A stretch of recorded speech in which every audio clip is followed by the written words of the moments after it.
సంవత్సరాల తరబడి ఎన్ని మందులు వాడినా మీ మోకాల నొప్పులు తగ్గట్లేదా? ప్రాణ పెయిన్ క్లినిక్ లో అత్యాధునిక చికిత్స. హీరో రాజ్ తరుణ్ పై లావణ్య అనే అమ్మాయి కంప్లైంట్ ఇచ్చింది. దీనికి సంబంధించిన పూర్తి వివరాలు ఇప్పుడు మనం నార్సింగి సిఐ హరికృష్ణారెడ్డి గారిని అడిగి తెలుసుకుందాం. హరికృష్ణ గారు, అసలు ఏం జరిగింది, ఎప్పుడు కంప్లైంట్ వచ్చింది, ఏమని వచ్చింది? నిన్న ఈవినింగ్ మాకు లావణ్య అనే ఉమెన్ రాజ్ తరుణ్కి అగెనెస్ట్ గా ఒక కంప్లైంట్ ఇవ్వడం జరిగింది, పిటిషన్ ఇవ్వడం జరిగింది.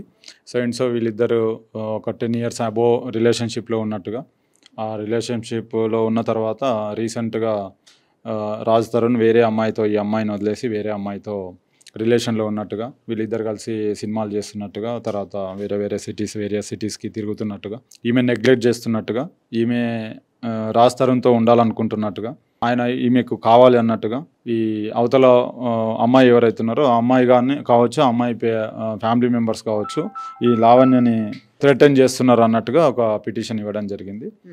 దాంట్లో మేము ఎంక్వైరీ కోసం పెట్టుకోవడం జరిగింది. ఎంక్వైరీ చేస్తున్నాం ఏం జరిగింది ఏంటనేది. దాంట్లో ఈమె ఎవరైతే లావణ్య ఉన్నారో ఆమె మాకు ఎవిడెన్స్ దానికి సంబంధించిన ఎవరు థ్రెడ్ చేస్తున్నారు, త్రో ఫోనా లేకపోతే డైరెక్ట్గా వచ్చి థ్రెడ్ చేసినారా, ఎవరు ఏంటి అన్ని డీటెయిల్గా మాకు ఎవిడెన్స్ ఇస్తే దాన్ని బేస్ చేసుకొని ఫర్దర్గా ఇన్వెస్టిగేషన్లో ముందుకు వెళ్తాం. యాక్చువల్లీ ఈ అమ్మాయిని మ్యారేజ్ కూడా చేసుకున్నాడు అని చెప్పేసి బయట సమాచారం, అలాంటిది ఏమన్నా ఉందా మీకు? మాకు ఆమె ఇచ్చిన పిటిషన్లో అయితే రిలేషన్లో ఉన్నట్టుగా ఇచ్చింది అంతే తప్ప మ్యారేజ్ చేసుకున్నట్టుగా లేదు. ఒకవేళ మ్యారేజ్ చేసుకున్నట్టుగా ఏదైనా ఎవిడెన్స్ ఉండడం కానీ ఏదన్నా అట్లా ఉంటే చట్ట ప్రకారం ఏముందో అది ముందుకెళ్తాం. శారీరకంగా కూడా ఆమెను యూజ్ చేసుకున్నారు అని చెప్పేసి కూడా ఆమెనే ఒప్పుకుంటుంది కదా రిలేషన్లో ఉన్నామని చెప్పేసి. ఇప్పుడు కొత్త చట్టాలు, బిఎన్ఎస్ చట్టాలు మొదలైతే అది అంటే ఇప్పుడు ఫస్ట్ కంటే ముందు వాళ్ళు ఎప్పుడు కలిసినట్టు లేరు. యాజ్ పర్ ప్రొసీజర్ ఏముందో అది కొత్త చట్టం కావచ్చు, పాత చట్టం కావచ్చు, దాని ప్రకారం ముందుకెళ్తాం. అంటే ఇప్పుడైతే మనం ఏది చేసినా కూడా అంటే దాంట్లో మనకు ఉంది కాదు, అఫెన్స్ ఎప్పుడైంది అనేది దాన్ని బట్టే ఇంపార్టెంట్.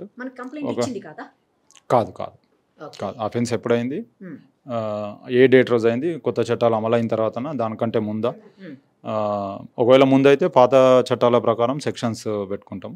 ఒకవేళ ఫస్ట్ మిడ్ నైట్ తర్వాత అఫెన్స్ అయ్యి ఉంటే కొత్త చట్టాల ప్రకారం చేస్తాం. ఈమె మీద అంతకుముందు కూడా ఏదో కేసు ఉంది అని మా దగ్గర NDPS యాక్ట్ కింద ఒకటి కేసు ఉంది. మా దగ్గర నుంచే నార్సింగి పోలీస్ స్టేషన్ నుంచే రిమాండ్ కూడా చేయడం జరిగింది. యాజ్ పర్ ప్రొసీజర్ మేము దాని డీటెయిల్స్ అన్నీ కూడా కోర్టుకు సబ్మిట్ చేయాల్సి ఉంటుంది కాబట్టి రిమాండ్ రిపోర్టు అన్నీ ఆమెను కోర్టులో ప్రొడ్యూస్ చేసి కోర్టుకు సబ్మిట్ చేయడం జరిగింది. Narcotic and psychotropic drugs act దాని కింద చేయడం జరిగింది.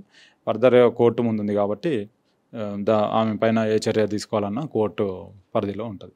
సో ఇప్పుడు ఏంటుంటుంది అసలు ఈ అమ్మాయి ఇచ్చినటువంటి కంప్లైంట్ మీద నెక్స్ట్ ఏముంటుంది, మీరు ఏం చేస్తారు? మేము ఆమె స్టేట్మెంట్ ఒకటి రికార్డ్ చేసుకోవడం, ఆమె ఎవిడెన్స్ ఏం సబ్మిట్ చేస్తుందో చూసి దాన్ని బట్టి మేము ఫర్దర్గా ప్రొసీడ్ అవుతాం. అంటే మీరు ఏమైనా రాజ్ తరుణ్ విచారించడం కానీ పోలీస్ స్టేషన్ అదే ఆమె ఇచ్చే ఎవిడెన్స్ని బట్టి ఆమె చేసిన allegation whether it is true or not అని చూసి, ఒకవేళ ఆమె చేసిన అలిగేషన్స్కి ఎవిడెన్స్ ఉంటే తప్పకుండా చట్ట ప్రకారము రాజ్ తరుణ్ని నోటీస్ ఇవ్వడమా, పిలిపించడమా, యాజ్ పర్ సెక్షన్స్ ఏమున్నాయి ఏంది కోర్టులో ప్రొడ్యూస్ చేయడం, అది ప్రాపర్గా చేస్తాం. ఇప్పుడు ఆమె చెప్పింది నిజమైతే ఏమేమి సెక్షన్స్ అప్లికబుల్ అవుతాయండి? 506 థ్రెటనింగ్, ఆమె రిలేషన్లో ఉంటుంది కాబట్టి రిలేషన్స్ ఉన్నదానికి యాజ్ పర్ పోలీస్ మేము ఏం చేయగలము ఏంది దాన్ని బట్టి చేస్తాం. ఇప్పుడు వరకు ఏమన్నా మీరు మాట్లాడారు రాజ్ తరుణ్తో? మాట్లాడలేదు. లేదు, ఎందుకంటే మాకు ఎవిడెన్స్ లేనిది నేను పర్సనల్ రైట్ని నేను డిస్టర్బ్ చేయడానికి లేదు కదా. ఎస్. ఓకే, ఇంకెవరైనా అమ్మాయి ఎవిడెన్స్గా ఇందులో ఏమైనా చూపిస్తోందా? లేదండి. అంటే వీళ్ళకి తెలుసు వాళ్ళకి ఆమె లేదు ఆమె అంటే పోలీస్ స్టేషన్లో ఒక పిటిషన్ ఇవ్వడం తప్ప మిగతా అంతా మీ మీడియా వాళ్ళ ముందే చెప్తుంది తప్ప మా దగ్గరికి అయితే మళ్ళీ రాలేదు. మాకు ఎలాంటి ఎవిడెన్స్ ఇవ్వలేదు. ఇవ్వలేదు. ఇస్తే మేము తప్పకుండా ప్రొసీడ్ అవుతాం. ఎన్ని రోజులు పడుతుండొచ్చండి కేసు మొత్తం? ఆమెకు పిలుస్తాము, నోటీస్ ఇస్తాము, నోటీస్ ఇచ్చి ఎవిడెన్స్ ప్రొడ్యూస్ చేయమని చెప్తాం. యాజ్ పర్ ఏదున్నా యాజ్ పర్ ప్రొసీజర్ చేస్తామండి, అంతే. Thank you so much. Suman టీవీలో మీ పర్సనల్ అండ్ బిజినెస్ ప్రమోషన్స్ కోసం కింది నెంబర్కి కాంటాక్ట్ చేయండి.